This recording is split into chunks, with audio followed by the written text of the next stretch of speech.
The photograph was taken on a bright Sunday afternoon in October 1904, in the parlor of a modest but well-kept brownstone on the south side of Chicago. At first glance, it captured everything a respectable American family should be. A stern-faced father with a thick mustache, his hand resting proprietarily on the back of an ornate chair. A mother in her best dress, her hair pinned up perfectly, her hands folded in her lap. 3 children arranged by height, their faces scrubbed clean, their clothes pressed and starched. The family's name was Hartford: Robert, Catherine, and their children, Eleanor, 12, Thomas, 9, and little Margaret, just 6 years old. Behind them, the parlor walls were decorated with floral wallpaper, and a small bookshelf held leather-bound volumes that suggested education and refinement. Everything in that photograph spoke of order, prosperity, and the promise of the American dream. But photographs lie, or rather, they tell only the truth that fits within their frame, and they freeze time at precisely the moment the subject wants to be remembered. They cannot capture what happens before the shutter clicks, or what unfolds after the photographer packs his equipment and leaves. They cannot reveal the trembling hands forced to stay still, the held breath, the fear masked behind a practiced smile. In the Hartford family photograph of 1904, there was indeed a hidden detail, something so subtle that a casual observer would never notice it. But once seen, it changed everything. The detail was this: Eleanor Hartford's left sleeve was longer than her right, just half an inch perhaps, but enough to cover the bruises that wrapped around her wrist like a bracelet. Her father had gripped her there the night before, dragging her from her room when she tried to intervene during one of his rages. Catherine Hartford knew about the sleeve. She had measured it herself that morning, letting out the fabric with trembling fingers while her husband slept off his whiskey in the bedroom upstairs. She had become an expert at these small concealments, at maintaining the appearance that everything was as it should be. Robert Hartford worked as a supervisor at the Union stockyards, where the smell of blood and animal fear clung to everything. He came home each evening with that smell embedded in his clothes, his hair, his very skin, no matter how much he scrubbed at the wash basin. The work was brutal, the hours long, and the conditions that slowly transformed men into something harder, something meaner. Chicago in 1904 was a city of contrasts, magnificent new buildings rising along Michigan Avenue, while immigrant families crowded into tenements where disease spread like wildfire. The stockyards were the beating heart of the city's economy, processing thousands of animals each day, and the men who worked there processed their own humanity in exchange for a steady wage. Robert had not always been cruel. Catherine remembered a younger man, one who had courted her with shy smiles and promises of a better life than the one her father, a factory worker, could provide. But 15 years of marriage had taught her that promises were just words, easily broken, easily forgotten. The drinking had started gradually, a glass after work, then 2, then a bottle. With the drinking came the anger, sudden and unpredictable as a summer storm. Sometimes it was triggered by something small: dinner served too hot or too cold, a child's laughter at the wrong moment, a neighbor's comment that Robert interpreted as disrespect. Other times it needed no trigger at all. The children had learned to read the signs. They knew the heavy footfall on the front steps that meant their father had stopped at the saloon on Halsted Street. They recognized the particular silence that fell over the house when he entered, the way their mother's shoulders tensed even as she smiled and asked about his day. Thomas had become an expert at making himself invisible, slipping into the narrow space behind the furnace in the basement where his father never thought to look. Margaret was too young to fully understand, but she felt the fear that permeated the house like coal smoke, and she clung to Eleanor whenever their father's voice began to rise. Eleanor, the eldest, bore the weight differently. At 12, she was old enough to understand that what happened in their home was wrong, but too young to know what to do about it. She had tried once to tell a teacher at school, a kind woman named Miss Patterson, who had noticed Eleanor's withdrawn behavior. But when Miss Patterson made a careful, oblique inquiry about home life, Eleanor had frozen. The words would not come. Later, she understood why. To speak the truth would be to betray her family, to expose them to shame and judgment. It would mean confirming what she suspected their neighbors already whispered about, that the Hartfords, for all their respectable appearance, were not quite right. So they maintained the fiction, Catherine Hartford kept her house spotless, her children clean and fed. She attended church every Sunday, participated in the women's auxiliary, and smiled at the right moments during social gatherings. Robert Hartford provided for his family, never missed a day of work, and appeared to all the world as a responsible, if somewhat stern, family man. The children went to school, minded their manners, and learned that there were two versions of truth, the one they lived and the one they showed to others. The photographer who had come to their home that October afternoon had seen only what they wanted him to see. He had positioned them carefully, adjusted the light, and captured an image of American domestic harmony. When he showed them the finished photograph a week later, Catherine had stared at it for a long time. She had looked at her own face, composed and serene, and barely recognized herself. She had looked at Eleanor's carefully adjusted sleeve and felt something break inside her chest. But she had paid the photographer his fee, thanked him for his excellent work, and placed the photograph in a silver frame on the mantelpiece, where it remained as testimony to a happiness that existed only in silver gelatin and lies. The photograph would outlast them all. It would survive the fire that eventually consumed the brownstone in 1912. It would pass through various hands, ending up in an antique shop decades later, where strangers would admire it and remark on how beautiful families used to be, how much more wholesome and innocent life was in the old days.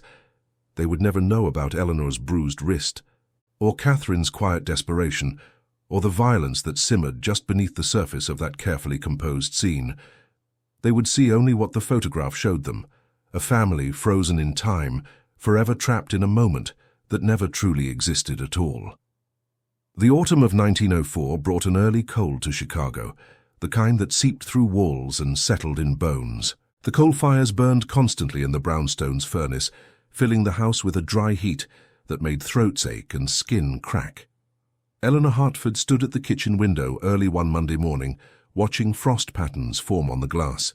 Her breath made small clouds in the air before the warmth from the stove reached this corner of the room. Behind her, she could hear her mother moving about, preparing breakfast with the efficient, silent movements that characterized all her domestic tasks. Robert Hartford had already left for the stockyards. He departed each morning before dawn, while the city was still dark and quiet. Eleanor preferred it this way. The hours before he returned home were easier, softer somehow. Her little sister Margaret was still asleep upstairs, curled beneath quilts that their grandmother had made years ago, before she passed. Thomas was supposed to be getting ready for school, but Eleanor could hear him in the parlor, likely reading one of the adventure books he hid beneath the loose floorboard near the fireplace. "Eleanor, set the table, please," Catherine said quietly. Her voice was always quiet now, as though she had trained it not to carry beyond the walls of their home. Eleanor turned from the window and began pulling plates from the cupboard, the good china that had been Catherine's wedding gift from her aunt. They used it every day because Catherine believed in maintaining standards, in behaving as though their life was exactly what it appeared to be. School was Eleanor's refuge.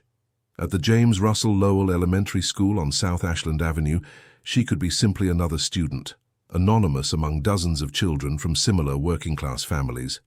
Her teacher, Miss Patterson, had taken a special interest in her. Recognizing something in Eleanor's careful essays and thoughtful responses that suggested intelligence being deliberately suppressed. Miss Patterson was a graduate of the Chicago Normal School, one of the new breed of educated women who saw teaching as more than mere instruction. It was a social mission, a way to shape the future through the minds of children. "You have a gift for observation, Eleanor," Miss Patterson had told her after class one day, returning an essay Eleanor had written about the changing seasons. "You see details that others miss. That's a valuable quality." Eleanor had felt something warm spread through her chest at the praise, a feeling so unfamiliar it almost frightened her. At home, being observant was dangerous. Noticing too much meant seeing things she was supposed to ignore, and speaking about what she noticed meant breaking the unspoken rules that governed their household. The walk to school took 20 minutes, and Eleanor made it with Thomas and Margaret in tow. They passed through streets lined with similar brownstones, most divided into multiple apartments that housed the families of stockyard workers, factory laborers, and shop clerks. The neighborhood was predominantly Irish and German, with a growing population of Polish immigrants who clustered around the Catholic churches that seemed to anchor every few blocks.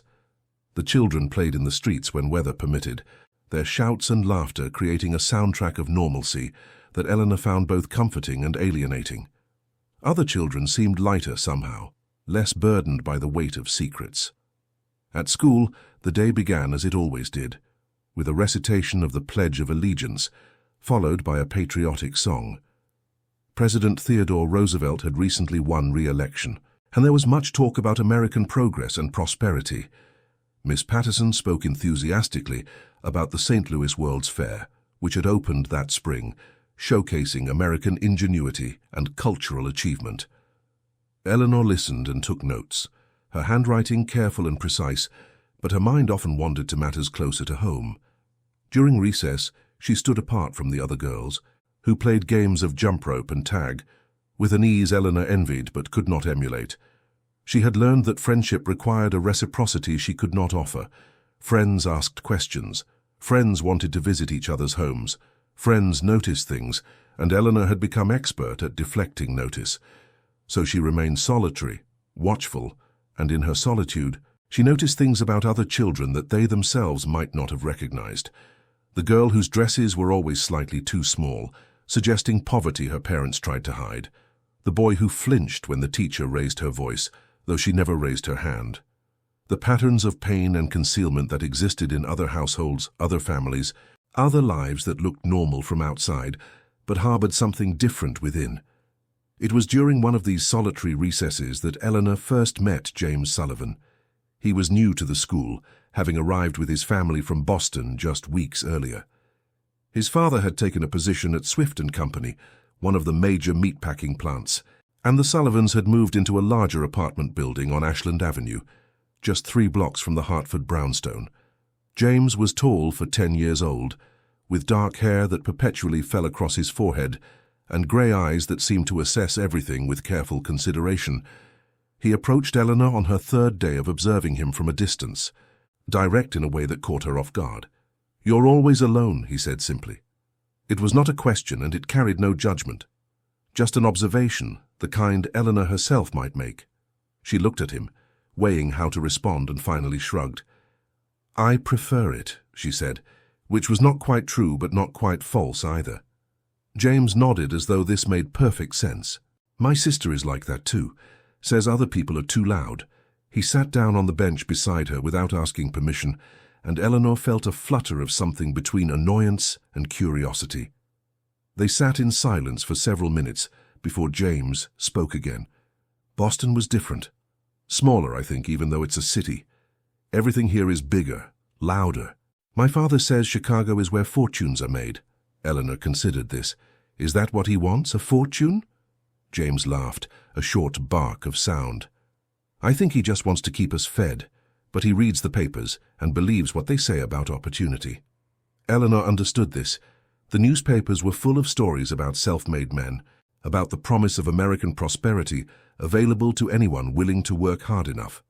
Her own father cited such stories when he defended his long hours, his exhaustion, his increasingly frequent stops at the saloon. Their friendship, if it could be called that, developed gradually. James did not push for confidences and Eleanor did not offer them. They simply occupied the same space during recess, occasionally exchanging observations about teachers or other students. But James had a quality Eleanor found unsettling. He noticed things. One day in early November, when Eleanor's wrist still bore the fading yellow-green of bruises, she caught him looking at it. She pulled her sleeve down quickly, but not before their eyes met. James said nothing, but something passed between them. A recognition, perhaps, or at least an acknowledgement that some things went unspoken, not because they were unimportant, but because speaking them required a courage neither of them yet possessed. Thanksgiving came to Chicago with the first significant snowfall of the season. The city transformed under a blanket of white that temporarily obscured the grime of industrial life. For a few hours, before the snow turned to grey slush under the wheels of delivery wagons and the feet of thousands of workers making their way to factories and stockyards, the city looked almost magical. Eleanor watched it fall from her bedroom window, mesmerized by the silence it brought. Snow muted sound in a way nothing else could, absorbing the usual cacophony of urban life into something softer, more bearable. The Hartford household was preparing for the traditional Thanksgiving meal, a ritual Catherine observed with the same determined precision she brought to all domestic matters. There would be turkey from the stockyards, brought home by Robert at a discount available to employees. There would be potatoes and turnips from the root cellar, bread baked fresh that morning, and an apple pie made from the last of the fall harvest stored in the pantry. It would look, to any observer, like a scene from the idealized images printed in ladies' magazines, a family gathered in gratitude, celebrating abundance and togetherness. The reality, as always, was more complicated. Robert Hartford sat in the parlor reading the Chicago Tribune, his mood difficult to gauge. He had been drinking less in recent weeks, a pattern Eleanor recognized as temporary. These periods of relative calm were the most confusing because they reminded everyone in the family of who he could be, what life might look like if the anger and violence did not periodically erupt. During these stretches, Robert was almost pleasant. He told stories about work, asked the children about school, and treated Catherine with something approaching the affection Eleanor imagined must have characterized their early marriage. But Eleanor had learned not to trust these interludes. They were the eye of a storm, a brief respite before the next tempest. The longer they lasted, the more anxious she became, waiting for the inevitable moment when something would trigger her father's rage and the cycle would begin again. She had tried to identify patterns to predict what might provoke him, but the triggers were too varied, too unpredictable. Sometimes it was something external, a criticism from a supervisor at work, a perceived slight from a neighbor.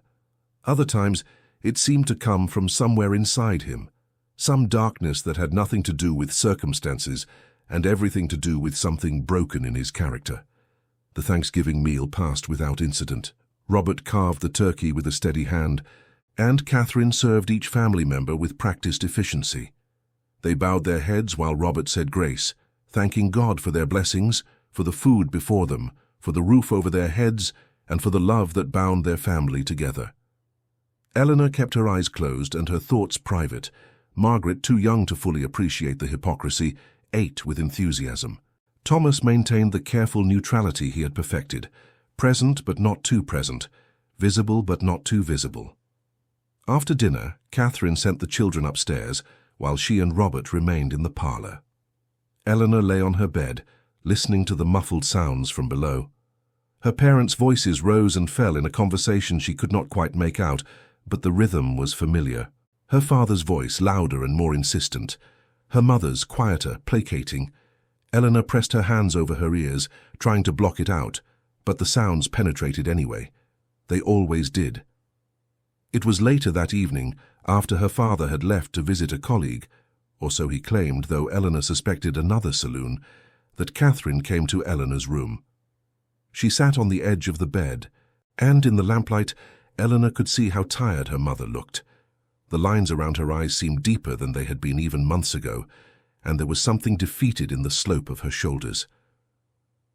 "Eleanor," Catherine began, then paused, as though uncertain how to continue. "You're growing up, you're 12 now, nearly a woman.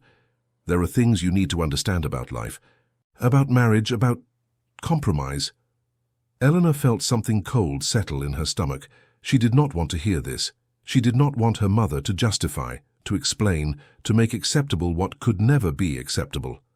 "Your father works hard," Catherine continued. "The stockyards, it's difficult work, brutal work. It changes men. And he provides for us. We have a home, food, security. That matters more than you might understand now, but you will someday. When I married your father, I made vows, for better or worse, in sickness and in health. Those words mean something, Eleanor. They bind us to our duties, to our obligations." Eleanor stared at her mother, feeling something harden inside her chest. Was this what growing up meant? Learning to accept the unacceptable. Learning to call abuse by other names, stress, difficulty, compromise. She thought of the photograph on the mantelpiece downstairs, of her mother's serene face and her own carefully lengthened sleeve. She thought of the lies they told with every smile, every reassurance that everything was fine. "Mother," Eleanor said quietly, "it's not right." What he does, it's not right. Catherine's face hardened, and for a moment Eleanor saw fear flash across her features. "We don't speak of such things," Catherine said sharply. "Not to each other, and certainly not to anyone outside this family. Do you understand me, Eleanor? What happens in this house stays in this house. That's how families survive. That's how we maintain our dignity, our place in society." Eleanor wanted to argue, wanted to say that dignity built on lies was no dignity at all, that survival at the cost of truth was no survival worth having. But she was 12 years old and powerless, dependent on adults who had made their choices long before she was born. So she nodded, and Catherine stood, smoothing her skirt with shaking hands. "Good girl," she said softly. "You'll understand someday. When you're older, when you have your own home, you'll understand." After her mother left, Eleanor lay in the darkness and thought about understanding. She thought about the women in her neighborhood, the wives and mothers who moved through their days with the same quiet resignation she saw in her mother. She thought about Miss Patterson at school, unmarried and independent, living in a boarding house with other young professional women. Miss Patterson spoke enthusiastically about education, about opportunity, about the changing roles available to women in the 20th century. She made it sound as though the future held possibilities beyond marriage and motherhood, beyond submission and compromise. Eleanor made a decision that Thanksgiving night, lying in her narrow bed while snow continued to fall outside her window, she would not become her mother. She would not accept that a man's provision justified his violence. She would not teach her own children someday to keep secrets, to hide bruises, to maintain the appearance of normalcy while suffering in silence. She did not know yet how she would avoid this fate, but she knew with absolute certainty that she must.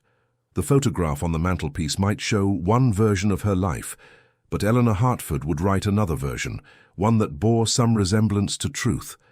The snow fell through the night, and by morning the city was transformed again. But beneath the white surface, everything remained exactly as it had been. The stockyard still reeked of blood and death. The factory still belched smoke into the grey sky. And in homes throughout the city, behind doors closed against the cold and against observation, families like the Hartfords maintained their careful fictions, their necessary lies, their desperate grip on respectability. December brought a different kind of cold to Chicago, the bitter, penetrating kind that turned breath to ice and made fingers ache despite thick gloves. The stockyards were treacherous in winter, the ground frozen solid, the animals more difficult to manage.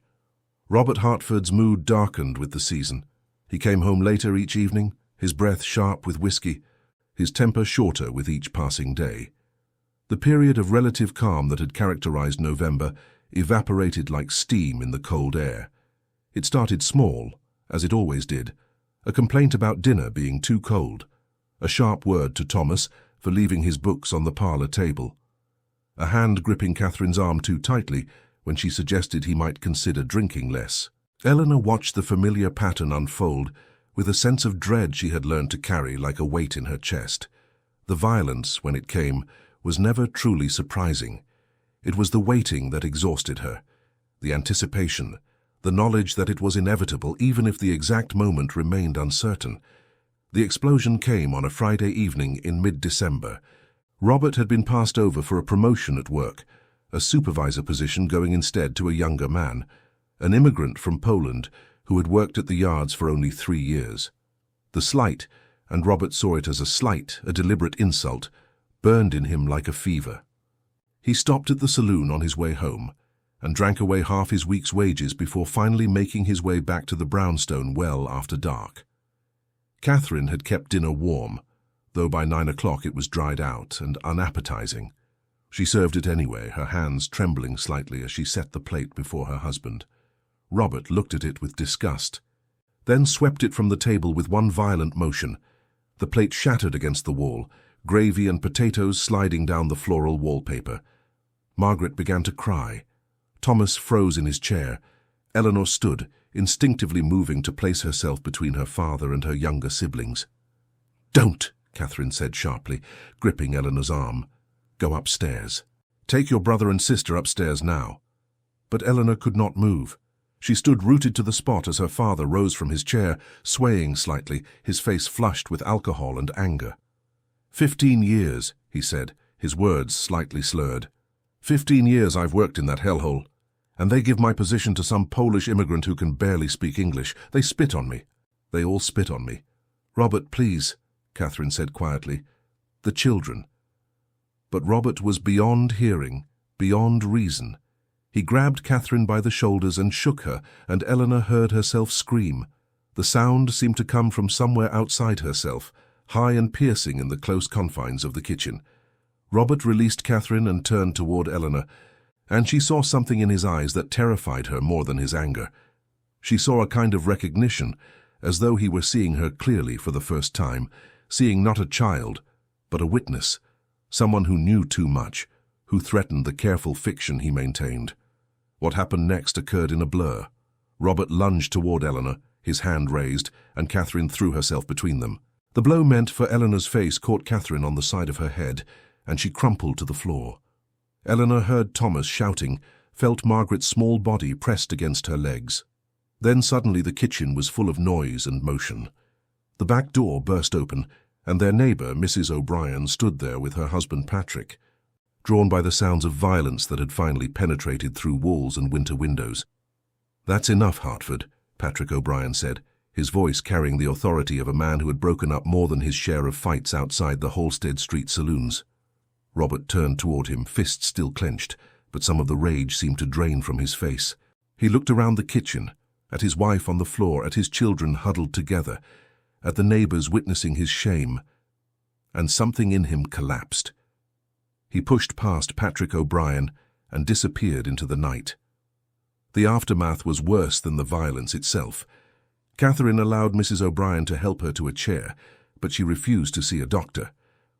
"I'm fine," she insisted, though blood trickled from a cut above her eye where her husband's ring had caught her skin. "It's nothing. Please, you should go. This is a family matter." But Mrs. O'Brien was not easily dismissed. She had raised 6 children in the tenements of South Boston before moving to Chicago, and she had seen enough of life to recognize desperation when it sat before her. "Catherine Hartford, you listen to me," Mrs. O'Brien said firmly. "This can't continue. There are places you can go, people who can help. Hull House, it's not far from here. Jane Addams and her people, they help women in your situation. There's no shame in asking for help." But Catherine shook her head stubbornly. "I have nowhere to go. I have 3 children, and no means of supporting them. What would you have me do? Take them into the streets, into a poorhouse? My husband provides for us. He's under strain. The work, the disappointment. It's temporary." Eleanor listened to her mother's words and felt something inside her die. It was not temporary. It had never been temporary. This was their life, and her mother had chosen to accept it, to rationalize it, to endure it, rather than risk the uncertainty of change. Eleanor understood in that moment the terrible calculus that trapped women like her mother. Without education, without employment options beyond factory work or domestic service that paid pittances, without legal rights to property or earnings, Catherine Hartford was economically dependent on the man who hurt her.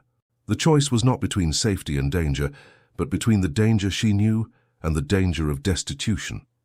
Patrick O'Brien walked Eleanor and her siblings to his own apartment that night, where his wife settled them on a sofa with blankets and warm milk.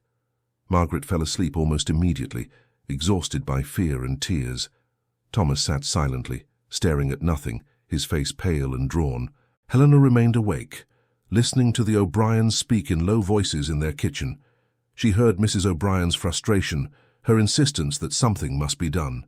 She heard Patrick's resigned response that a man's home was his castle, that the law protected a husband's right to discipline his wife, that interference in family matters could bring more trouble than it solved.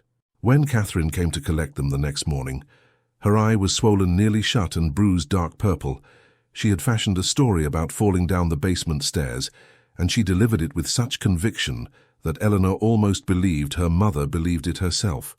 Robert had not come home that night, and Catherine claimed not to know where he was. She thanked the O'Briens for their kindness, promised it would never happen again, and shepherded her children back to the brownstone where the broken plate had been cleaned up and the wall scrubbed of gravy stains. Eleanor went through the motions of normal life that weekend, But something fundamental had shifted inside her. She thought about Hull House, the settlement house Mrs. O'Brien had mentioned. She knew of it vaguely, had seen notices in the newspaper about the programs and services offered there. On Monday, when she returned to school, she would ask Miss Patterson about it. She would gather information, build knowledge, prepare for a future that did not look like her mother's present. She was 12 years old, and she felt ancient, worn down by truths no child should have to carry. But she was also determined, hardened by necessity into something stronger than she had been. The photograph on the mantelpiece showed a happy family that did not exist. Eleanor Hartford would create a different picture, one that required courage and sacrifice and risk, but one that was at least true. The Monday after the violent episode in December, Eleanor Hartford walked to school beneath a grey sky that threatened more snow. Her resolve was firmer than ever. She waited after class to speak privately with Miss Patterson, who noticed her nervous demeanour and the tired sadness in her eyes. In a quiet classroom, Eleanor explained what had happened in her home. Not every detail, but enough that Miss Patterson understood the depth of Eleanor's fear and the danger facing her mother. Miss Patterson listened without judgment and then described Hull House, the settlement just a few blocks east, founded by Jane Addams and Ellen Gates Starr in 1889, to support families struggling with poverty, abuse and hardship. Hull House offered classes, meals and counselling, especially to women and children. The settlement had grown substantially since its founding, now encompassing educational programs, a kindergarten with waiting lists, day nurseries for working mothers, and advocacy services for those trapped in desperate circumstances. Miss Patterson explained that while the law often failed women, Hull House could provide at least a measure of safety and support. The idea of outside help frightened Eleanor. Her family's secrets would become public, and she worried about her father's reaction if he discovered her intentions. But she understood that silence was no longer an option. After school, Eleanor gathered her siblings and led Thomas and Margaret to Hull House at 800 South Halsted Street. The building was alive with the sounds of children laughing and women meeting over sewing projects in the Labour Museum. The walls displayed artwork and educational posters promoting civic improvement and workers' rights. Eleanor introduced herself to the staff and was met with compassion and discretion. A kind woman named Mrs. Fletcher, one of the Hull House residents, explained the resources available: legal counsel for women seeking separation from abusive husbands, employment training programs, and emergency shelter when necessary. That evening, Eleanor returned home with hope and pamphlets describing resources available for families in crisis. Catherine listened quietly as Eleanor explained the visit, her hands trembling, her eyes red with tears of gratitude and guilt. For the first time, the possibility of a future without fear seemed more real. Christmas arrived in a somber mood. Robert avoided the family, spending long hours outside and returning only to sleep. Catherine, with Eleanor's help, prepared a small celebration. She cooked a modest supper and gave Eleanor a red ribbon, a small, affordable gift that carried an enormous weight of love and apology. Eleanor gifted her mother the pamphlets from Hull House, promising they would find help together. Chicago's streets shimmered with festive lights and window displays, but the brownstone was quiet. Margaret and Thomas, too young to fully absorb the changes, found comfort in Eleanor's protective arms, in Catherine's quiet affection, and in the knowledge that some adults could be kind. After dinner, Eleanor and Catherine discussed the risks and warnings about seeking support, but this year, the prospect of safety outweighed the dangers of exposure. Late at night, Robert returned, slamming doors and muttering angrily, but he found his family changed: Catherine's resolve, Eleanor's courage, and the knowledge that neighbours and organisations like Hull House were watching. The settlement house had pioneered investigations into housing conditions, sanitation issues, and labour abuses throughout Chicago's immigrant neighbourhoods. Their work had led to real reform, proving that change was possible when communities refused to accept injustice. Myths about the unbreakable privacy of family life were crumbling. The community was less willing to look away. A family on the brink had discovered its own resistance. The pain remained, but for the first time, they saw a path forward, even if it required difficult decisions and uncomfortable truths. Eleanor lay in bed that Christmas night realizing she was not alone. All around Chicago, countless families lived with secrets and hardship. Some managed only survival. Others, like the Hartfords, slowly learned that survival could mean more than endurance. It could be the beginning of change. Hull House proved that social reform started with individual stories, with women and children brave enough to step forward and ask for help. Eleanor found comfort in knowing others before her had faced the same crossroads and paved another trail. January brought a sharp cold and new pressures. Robert Hartford's sporadic presence and unpredictable moods made daily life precarious. Neighborhood gossip spread about his absence, and rumors reached even his workplace. Catherine decided to seek help from Hull House. With Eleanor and the children, she began attending counseling sessions and educational classes for mothers. Hull House helped connect her with legal advisors, other women escaping similar circumstances, and social workers who understood both the law's limitations and the risks of independence. Hull House proved both a lifeline and a challenge. Catherine wrestled with shame and the fear of scandal, but Hull House volunteers, many themselves survivors, explained that social change could only begin with honesty and solidarity. Eleanor watched her mother transform, even as the risk of Robert's return loomed. Catherine learned practical skills, accounting, letter writing, and self-advocacy. She sent resumes to local factory managers, determined to build a future independent of her husband's unstable income. Inside the brownstone, walls still preserved memory of violence, the cracks, the stained wallpaper, Eleanor's too long sleeves. But the changes Catherine set in motion gave the family hope. Margaret learned to trust her sister's reassurances. Thomas, inspired by the O'Briens' past intervention, found his voice and became braver at school, sharing stories with trusted teachers, as Hull House encouraged openness. Robert returned one icy Sunday, clutching his battered suitcase and filled with rage at Catherine's perceived betrayal. For the first time, she stood firm, declaring that Hull House was helping the family and that change was necessary. He shouted, threatened, and broke a lamp. But neighbors now watched and did not hesitate to call for help. Mrs. O'Brien, Patrick, and Hull House staff arrived quickly, de-escalating the standoff and showing Robert that secrecy was gone. The incident marked a turning point. For the first time, the children slept soundly after Catherine locked the door and turned out the lamp. Robert left again, and Catherine prepared for life without him. Neighborhood support and social programs provided vital resources. Eleanor saw how strength grew from community and knowledge, a lesson she would never forget. Their survival depended not on silence, but on solidarity in adversity and willingness to accept help. And as winter deepened, Catherine sewed a new set of curtains for the parlor, symbolizing a fresh start, one not free from hardship, but no longer dictated by fear. By early spring, the Hartford family reshaped itself. Though the winter's traumas left their marks, Hull House's support and Catherine's courage brought new possibilities. Catherine secured a job at a candle-making factory, earning meager but reliable wages. Eleanor excelled academically, her teachers supporting her ambition to one day become a teacher herself. Thomas and Margaret adjusted, their childhood increasingly marked by small joys and moments of laughter. Catherine's sense of dignity returned, soft but resolute. She attended Hull House's education programs and mothers' circles, gaining confidence and a support network. The brownstone, once a prison, became a place of healing. Neighbors brought food and shared advice. The O'Briens, now close friends, provided moral support, never again turning a blind eye to hardship. Eleanor greeted Hull House's volunteers each week, sharing news and encouraging other children.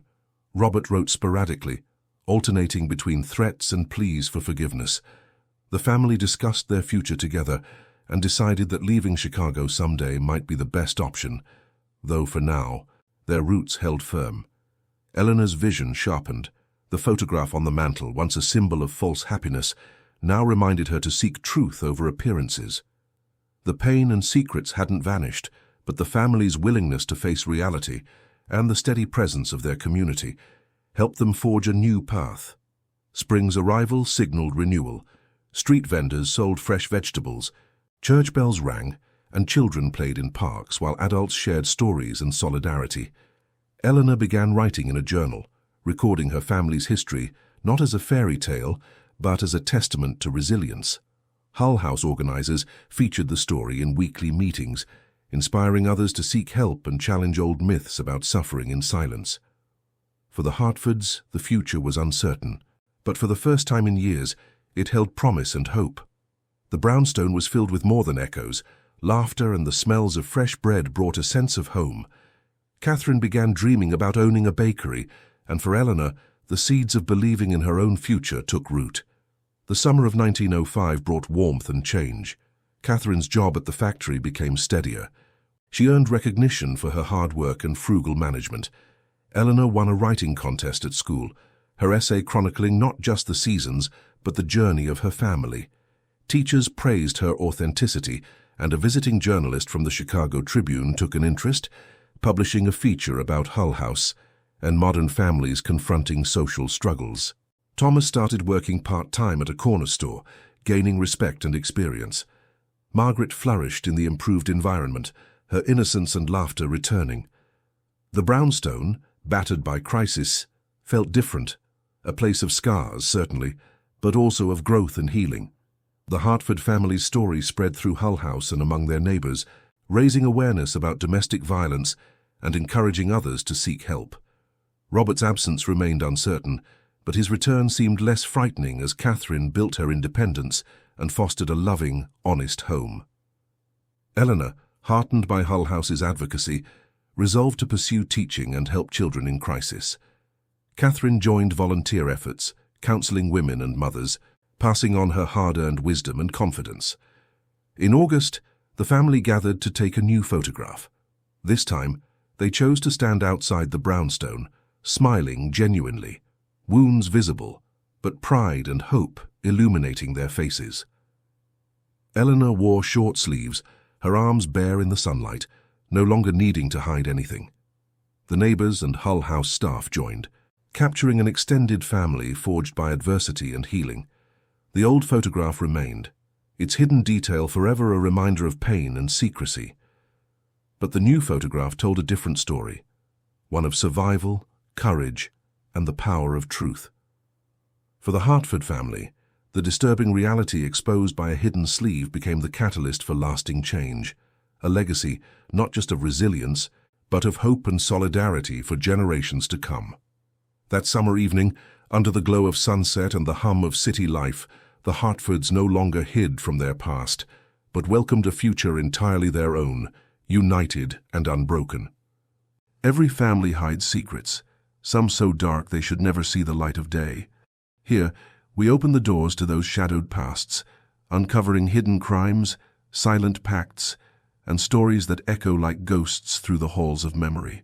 If you've made it this far, it means you also carry that forbidden curiosity. So don't hesitate. Subscribe to the channel now, turn on the bell, and follow our next revelations. Because every day, new secrets emerge, and only those who dare to face the truth remain to hear them.